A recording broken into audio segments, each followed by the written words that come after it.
Welcome to LCRL's Liberty Alert in Washington, D.C. with your host, Dr. Gregory Seltz. Talking two kingdom citizenship, bold biblical principles for a robust public Christian life. And now, your host, Dr. Gregory Seltz.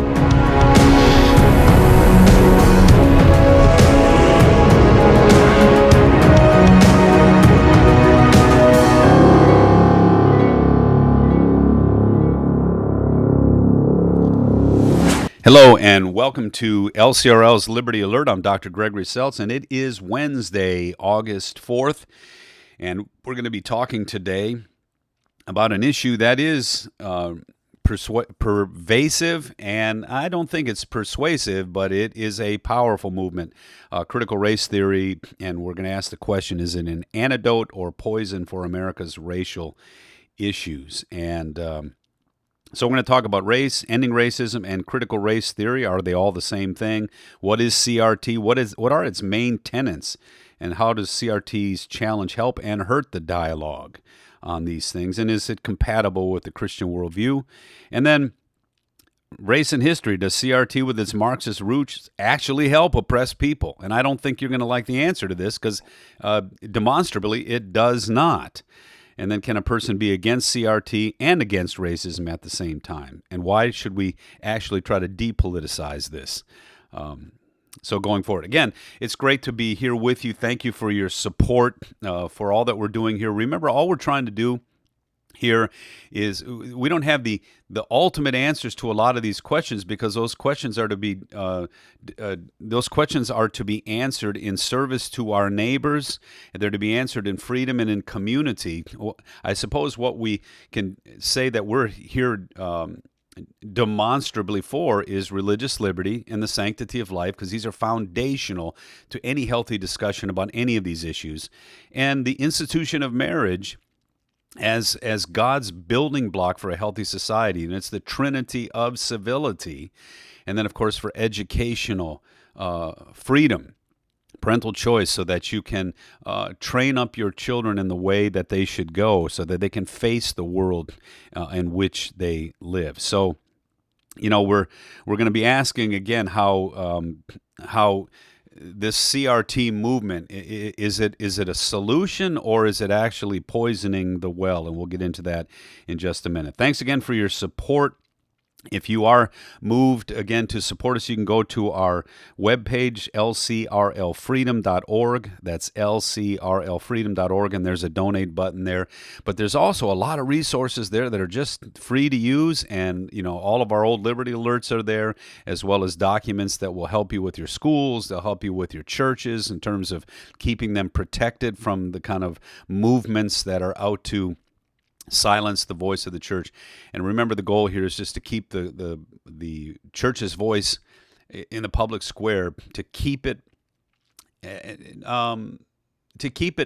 freely offered, to keep it protected so that it can be freely shared, because we know when it's all said and done that the gospel of Jesus Christ is the only solution. You know, a change of heart in humanity is the only solution. And that solution is built on the law and the gospel of God being able to be proclaimed in their truth and their purity for the sake of all people. And it's God's law that is under attack in our society today, because our society is a libertine one that says nobody can tell me no to anything. And that's where a lot of this goes. And so, you know, as God's people, we know we're just as broken and sinful as the rest, but it's God's yes and God's no and God's yes on God's terms that is the solution for us. And if we don't accept God's yes, well, then God's curbing no is a must, because society can devolve very, very, very quickly. So again, thanks for keeping us in your thoughts and prayers. This week, a week in review. I just want to say before we get into our topics for the day, I want to just ask you to lift up in prayer our co-worker, Rich Coors. He works with me here at the LCRL, and he's been a phenomenal asset to us. A lot of really good stuff on our web pages because of Rich and his work. His brother Randy died suddenly this week, and Randy was a world-renowned scientist. who also was a man of faith. And we're going to talk about that in the weeks to come, not this week, because obviously it's a week of real sadness.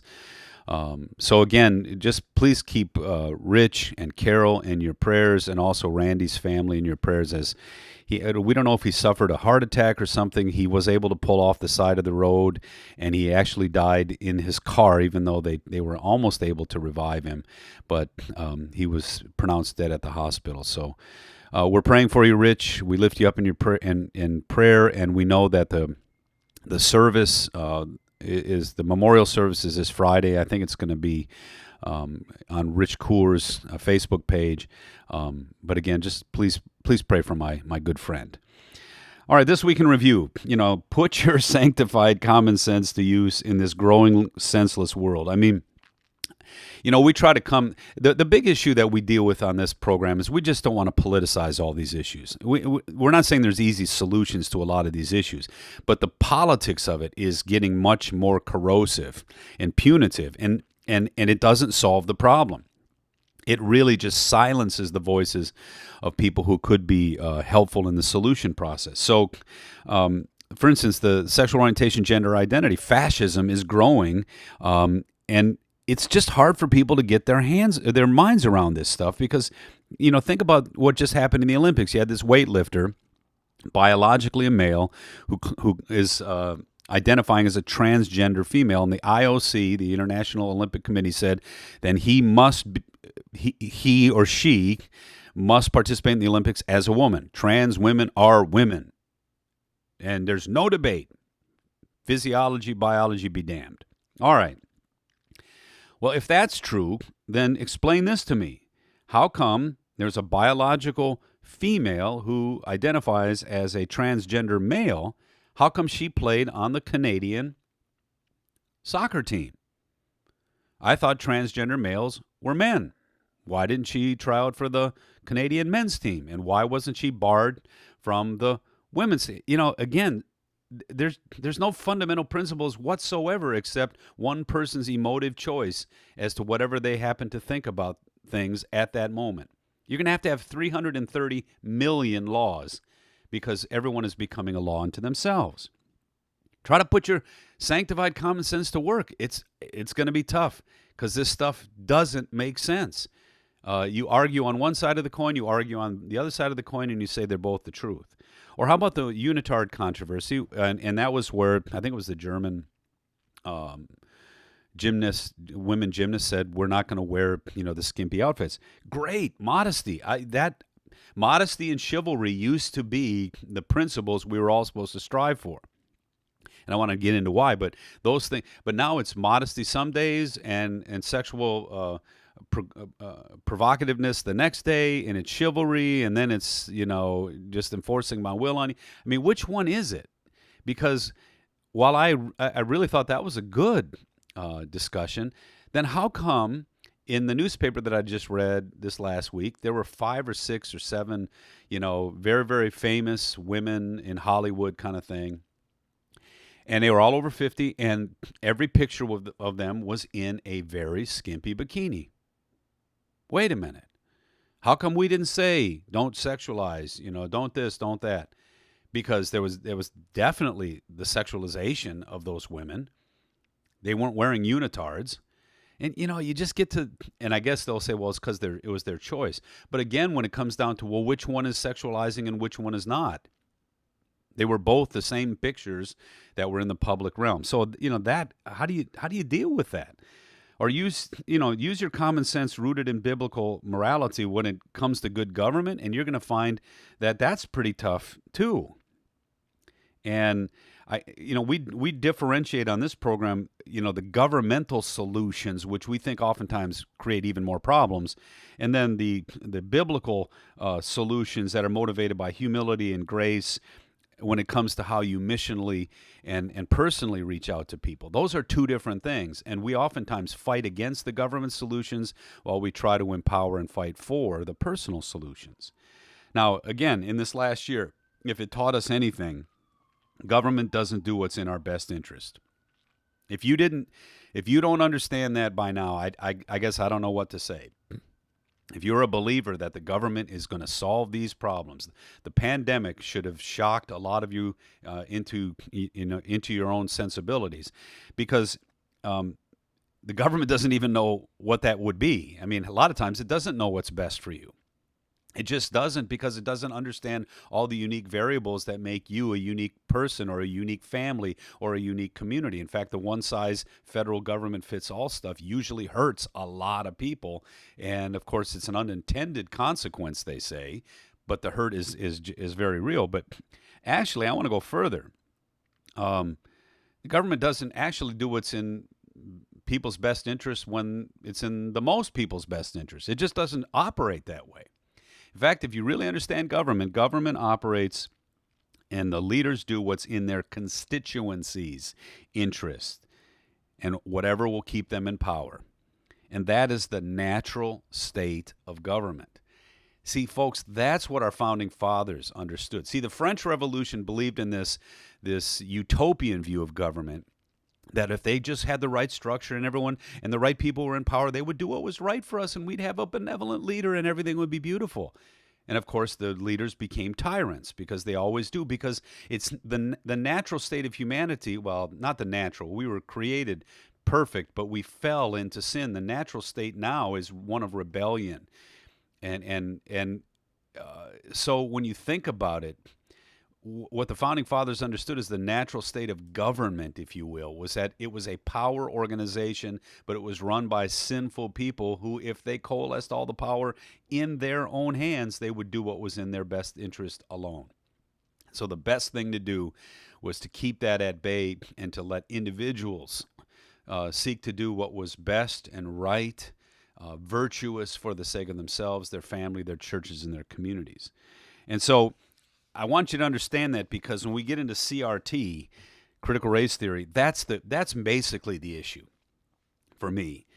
It's that their solutions are all government-based. Their solutions are ripping institutions apart and then creating what they would call the utopian institutions, and then making everyone dependent on government, and of course then developing benevolent leaders. But they always seem to be benevolent dictators when it's all said and done.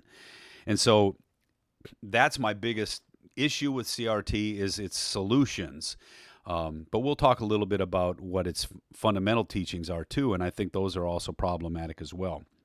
Because, critical race theory says you're a racist if you say and think and do such racist things, and I agree with that. But then it says you're a racist even if you don't. It's if you belong to a certain class of people, and I don't agree with that. I did kind of a study on this and looked at just kind of the history of race in America. And by the way, I had to do this for my PhD, so this is not lightly done, but I'm not going to be able to say all these things in a half hour. But Black liberation theology was part of my PhD thesis, and so chapter 2 of my thesis was a critical race analysis of the Lutheran Church Missouri Synod and America from 1839 to the present. And what you find out is that people aren't saying the history as it really was. Because what you have in the whole racial issue was you had the country tried to resolve slavery. The West, by the way, was the only culture that actually said slavery was wrong. Now, you know that's historical. And then Thomas Sowell, in his book Ethnic America, argues that racism was created by slavery, not vice versa. And so what you had was a reaction to people trying to get rid of slavery in America, and that's what created racism in America. So it was one group of people who were trying to actually keep slavery alive, and to do that, they had to racialize the discussion. Okay? Well, who were those people? They were what are called Democrats. And there was a group of people that was created to fight that. They are called Republicans. And so it's not a matter of white versus black. It's a matter of the Republican ideals versus the Democratic ideals and how that has played itself out in American history. That's the history. And the first part of that history, they tried to do it through constitutional stuff. That was what the 3/5 stuff was all about, to take the power away from the slave owners who were forcing their slaves to vote the way they wanted them to do. And so they were trying to remedy it that way, to take, to actually, and then when slavery was abolished, then everyone would have equal representation under the law. Well, that didn't work. And that was probably a pretty foolish plan. Well, that finally led to the Civil War, where 650,000 people died. And the Emancipation Proclamation, and then the 13th, the 14th, the 15th Amendment. These were all Republican things brought to Congress. Well, after the Civil War and the defeat of the South, that's when you had the intimidation in Reconstruction. So you had kind of a guerrilla warfare tactic of the Democratic South. And by the way, in the whole lynching era too, there were 1,250 or 1,260 white people lynched who were down working with black people in the South, and there was 33 or 3,400 black people who were lynched. Well, were those 1,200 white people, were they racist? No. They were fighting against it. They were using the Republican ideals of freedom and equality and all those things, but they were now dealing with a guerrilla force. The Republican Congress made the KKK an illegal entity in America. And you go on and on and on and on. So then there was this intimidation that happened for another 60, 70 years, from the end of the Civil War to kind of a shift in policy, where it went from intimidation to entitlement. And again, in that whole process, Woodrow Wilson, even FDR, all the high water, all of the powerful people in the Democratic Party were anti-Republican and were pro-slavery and anti-black. What FDR did and LBJ literally codified it, was he tried to turn the intimidation thing around into entitlement and domestication. And he tried to say, the government which has been against you with Jim Crow, the government which has been against you with all of these rules and laws, the government which has been against you, now we're for you because we're going to make you a kind of a ward of the state. And the war on poverty did just that in its fullness. But remember, these were all one party's view of things. And so if we're going to wipe out racism, someone said we're knocking down a lot of statues. I said, yeah, we sure are. And every one of them was one of these political types. And I just, I'm not saying Republicans have done always the best things that, they're in the Reconstruction, they should have hung in there. Sometimes we lose the peace, right? And sometimes I see Republicans get squishy when it comes down to actually fighting for what they say and know is true. So I'm okay with that. But man, if you're going to talk about apologizing, and if you're going to talk about owning up to your past, the whole Democratic brand has been one that's been destructive to minorities, destructive to our cities, and it's by policy. And I think people need to be able to talk that through. So again, where I get this information, if you want to read this kind of stuff, Race and Ethnicity, there's a bunch of stuff by Thomas Sowell. Affirmative Action Reconsidered, Ethnic America, which is I think it's a must read for every America, Civil Rights, Rhetoric or Reality, Preferential Policies, Race and Culture, A Worldview.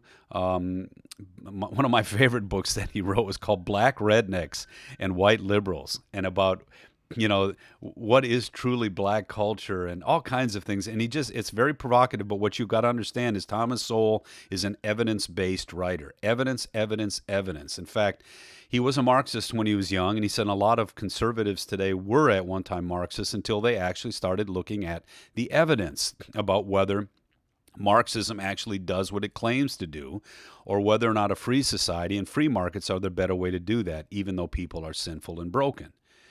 And he said he became more conservative as he said, I was all for minimum wage. I thought, yeah, it'll give some of us who are poor, because he was very, very poor, it'll give us some more money. And so he said, I started to do kind of a study on that, and that was his internship was in the Department of Labor in the government, and then he found out that when he started studying it, it actually wasn't helping people who were poor. He found out people were losing their jobs because it made the cost of doing business so much more expensive that those who only had a certain amount of capital to run their small businesses had to make decisions about whether they would work more and hire less, or they would actually hire less folks, because it was making their ability to actually pay workers a decent wage even more improbable. And then what he found out was that the bureaucracy of D.C. didn't care whether it helped poor black folks or not, black people or not. And that's when he started saying, well, then why don't we change it? And the answer was the bureaucracy of minimum wage now had its own hunger. And so it really didn't matter whether it succeeded or failed. It mattered whether or not it was continually funded. And you can make the same arguments about education, public education, federal education, all these different things. They take on a life of their own, and then they get politicized. So there's a bunch of information there. And then also Heather McDonald has done some really helpful research on these things. One of her books, The Burden of Bad Ideas, is a must-read. And then The Diversity Delusion. It's a must-read because the declared outcomes never happen. And so they just use they use their implications as a weapon to silence dialogue, but they never accomplish what they say we should accomplish. And then in a free society, those things actually do get taken care of, but not perfectly. And so, again, these are must-reads when you start to jump into this thing. So I'm going to start with a quote by Thomas Sowell. He said, if you have always believed that everyone should play by the same rules and be judged by the same standards, that would have gotten you labeled a radical 50 years ago, a liberal 25 years ago, and a racist today. And that's a quote from a Thomas Sowell documentary, Common Sense in a Senseless World. And it's on PBS. I think it'd be a good thing to watch this week if you get a chance. So things like equal access, equality before the law, being judged by the same rules, meritocracy, judged by character, not by the color of one's skin. This is the First Nation that made those rules the core values of our belief. And again, like we've said, we didn't live up to those rules. And even when we sought to eradicate things like slavery, it created a racist counter-revolution. Again, eradicating it by law didn't work because suddenly we had racist Supreme Court justices, again, who declared Dred Scott property, not a man. And again, those were Democrat-appointed justices again. But into this mix, those who have the most embarrassing history when it comes to race, racism, and forced inequality, they're the ones right now that are peddling CRT. That's my first question. Wait a minute. If you go back and actually look at the history of race and racism in America, there's one party that had the most egregious ideals regarding these things, and now they're the ones that are saying CRT is the solution. So I'm already suspect about that. These are also the ones demanding money for abortions. They're the ones seeking to destroy parental choice and school choice movement. And if you know your Planned Parenthood history, you know it was actually started to wipe out black people. So they're the ones whose policies have destroyed the urban family. They politicize neighborhood policing. They run cities as overlords even when the actual people of the city suffer. And yet they're the ones calling us to repentance on this. And to me, that's, I think, a real issue for the movement right out of the blocks. So up front, I'm just saying we can, as Christians, we can distinguish our biblical concern for race and racism and ending it from CRT. To deny CRT as a healthy part of the dialogue is not to deny racism. It's to deny the framing of the issue and its proposed solutions. And that's where you come to the point where you say, well, what is CRT? I mean, what is it?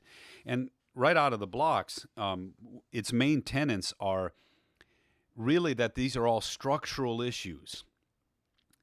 And so if you just destroy the racist structures and build Marxist utopian structures, then people will be the best that they can be and everything will be well. It's a utopian understanding of things that is not rooted in a real view of human beings as sinful and broken. It's just absolute. So while I agree that there are times when there's structural racism because there's bigotry and there's racism in people's hearts, it's not ultimately the structure that creates the racism. It's the individuals.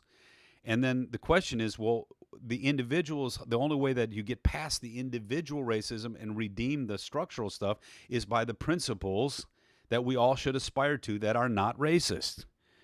So that's the point. Well, they frame everything completely opposite of that. Everything is structural, everything is secular, everything is economic, and it is to be framed in this binary of oppressed and oppressor language. And so in that regard, it's basically Marxism in racial terms. And again, if you destroy the structures, empower secular government to determine the outcomes, then we will be the perfect or more perfect people that we were meant to be. And of course, all that's built on natural selection. It's all built on secularism. It's all built on all of those things. CRT, that's what undergirds critical race theory. My big, because I talked about this in one of our earlier programs. We've been fighting some of these things for over 100 years, or as long as we've been here. The Lutheran Church has been here since 1839. And the only answer to this is to say, wait a minute, there's two views of humanity. One is that we're created in the image of God, and therefore we have to live up to that. And that's what finally drove this racial issue to the Civil War, because we weren't living up to that. Or we're secular people, and it's just pure chance, and we're Darwinian, and we're just nothing more than animals. Well, that's the foundation of racism. That's why there was a Chicago World's Fair at the turn of last century, because there were secularists who believed that we didn't need the Bible anymore, that we could believe in these secular ideals, and those ideals were that there were races that were more advanced than others on the evolutionary scale. That's the roots of the supremacist movement. There was a white version of it that's now kind of given way, and now there's a more diverse face to it, but it's still just as supremacist. And it's still secular in nature, and it's destructive, and it's corrosive because it finally denies the humanity of every individual. So, race and history, you finally have to say, does this actually, does this Marxist reframing of this discussion, does it actually help oppressed people? And the answer is no. That's the data. It doesn't work. Because what you're doing is actually not empowering people, you're empowering the government, the overlords of people, and they always have their own self-interest because they're also sinful, broken people. And that's what's going on here today. And what's amazing to me is that the people who've built the entitlement complex, which actually keeps people down, and it actually teaches people you can't do for yourself, you cannot break free from the issues that are against you. It creates that mindset, and it creates a dependency that is corrosive and destructive to what it means to be a human being. And somehow they're claiming that that's benevolent. Just, again, use your sanctified common sense. Governments can't be benevolent, because they're power organizations. So to coercively take money from someone and coercively give it to your own constituencies and not to everybody, to give it only to the ones who keep you in power, that is the opposite of benevolence. Benevolence is free people giving freely of what they have to people in need so that other people can be empowered to become the best they can be. And so, again, when you go to the data on this, and that's where you should read a lot of Sowell's book. A lot of people say, well, Sowell just gives the information and he's so cold and calculated. Well, that's what he is. He's a philosopher asking, is government the solution? And the numbers don't lie. Now, obviously, if you don't think the government's the solution, that doesn't mean there isn't a solution. It just means that solution is among free people who strive for equal access, who strive for common dignity, who strive to judge each other by the content of their character, those kind of things. And that can't happen. That's not a government solution. That's basically free people living freely with each other and trying to actually be human beings to each other. So that's why I said, can you be against critical race theory and against racism? Yes, absolutely. Because I think it's when you finally get down to critical race theory's real problems, it's their solutions. And that's what you saw with Black Lives Matter. Of course, people say Black Lives Matter. Of course. And when it comes to some of these issues, of course. But then you say, well, what are your solutions? Well, the family is a patriarchal, destructive force in black communities. No, it's not. It's actually, if families were actually stronger, you wouldn't need more policing in the community. And so we've got to incentivize the family. We've got to give equal access to good quality education. And so I always ask, if you're going to get involved in these race questions, my first question is, what's your view of parental choice? And if you tell me I'm against it, then I know that you really don't, your heart's not in kind of racial equality and overcoming these things. Because an education and strong families are two huge indicators to actually people being able to solve problems on their own. So again, we can seek to be people, those who empower other folks to these biblical principles of freedom, sanctity of life, commitment of marriage, the dignity of work, and a biblical understanding of character. And we can say a good education, equal access, not equal outcomes, is at least the foundation to how we can maybe get past these things. So I would say, even if you accept critical race theory's premises, which I do think has problems, try to jump to solutions. And, parental choice, anti-abortion, pro-family incentives and policy, posit inclusionary ways forward. And if people denounce those and reject those, I think you can almost say, well, then you're not really serious about this stuff. So again, when we talk about some of the fundamental problems with, a deeper dive on critical race theory, it denies the possibility of objectivity. The theory moves race to the center of our focus for all the solutions, as if there's no other issues or no other mitigating circumstances. Kind of the same thing happened, with the wage issue, when people said that women make 75 cents of every male dollar. Well, it's just wrong. Now, that is the aggregate number, but it doesn't take into account that women make different choices about what they want to do with their lives. And that's what you want for people to do. You want them to be able to make their own choices. And what you find out is they decide at certain points that this career is not as important as family or relationships. They make those decisions. Men take to make the decisions foolishly at times for career more than family. That's not always a good thing either. But when you think about it, when you actually compare apples to apples, not just the aggregate number, the data always comes out oftentimes that women make more money than men. And then just use your sanctified common sense. If you were a business person and you could hire somebody and pay them 75 cents per, out of every dollar rather than $1, who are you going to hire? You're going to hire the person who's got the competence to do the job, who you can get for the least amount of money, so that you can actually have, hire more people or produce better product. And then, of course, and if you have really good workers, you're going to want to pay them the best wage, because you don't want worker turnover. Just use your common sense. If you're a businessman, you know exactly what I'm talking about.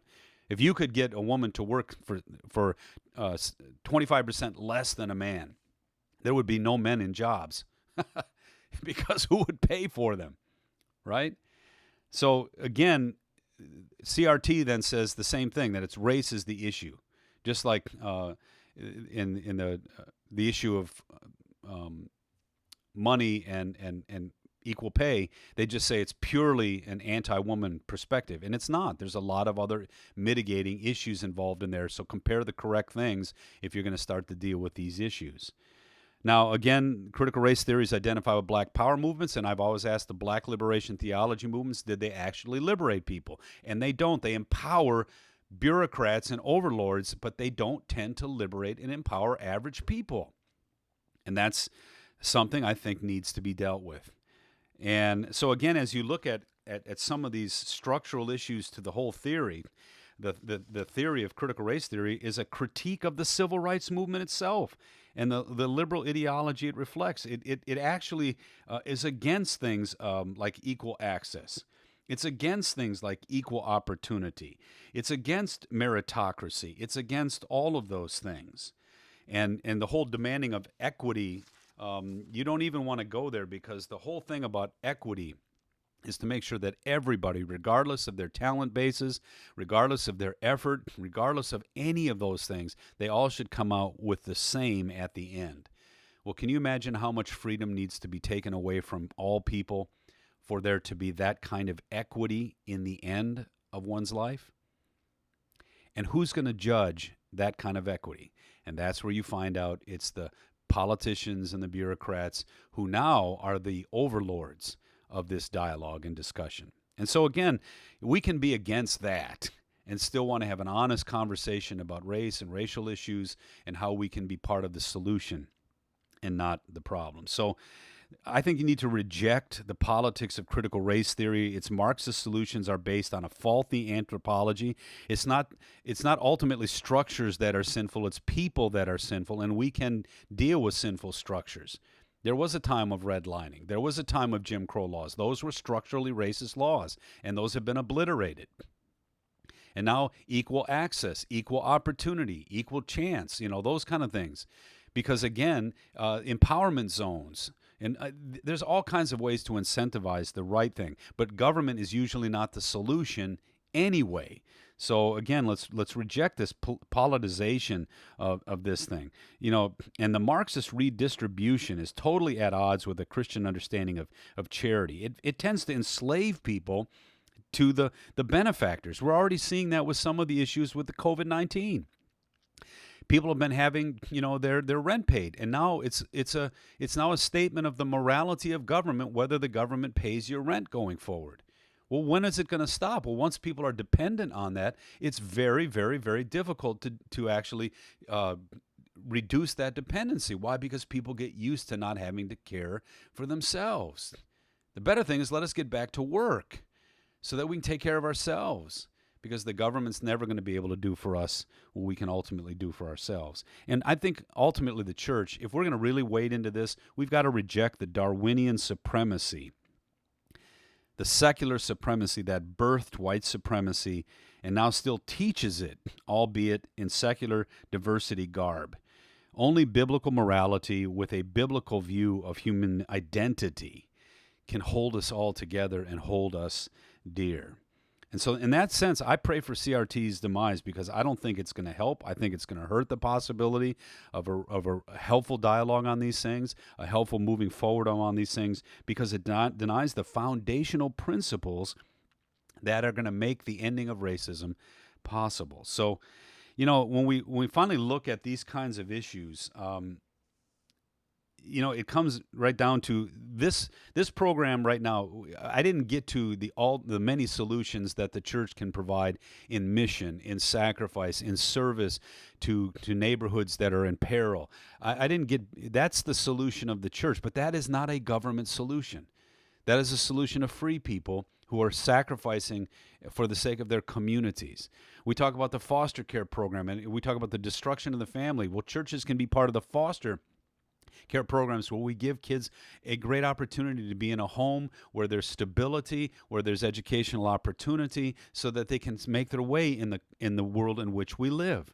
There's many ways the church can get involved in the solutions, but the first thing we have to do is reject CRT's notion that it's ultimately the government and the government's job to demand equity and create equity. That is the worst solution of all, and that will also stifle the church's participation in these things too. So this program, first and foremost, is about, is the government solution a good one?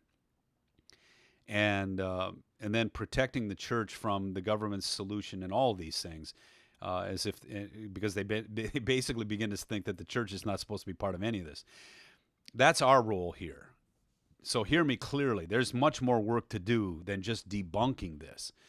But that is to be done by free people in community with each other.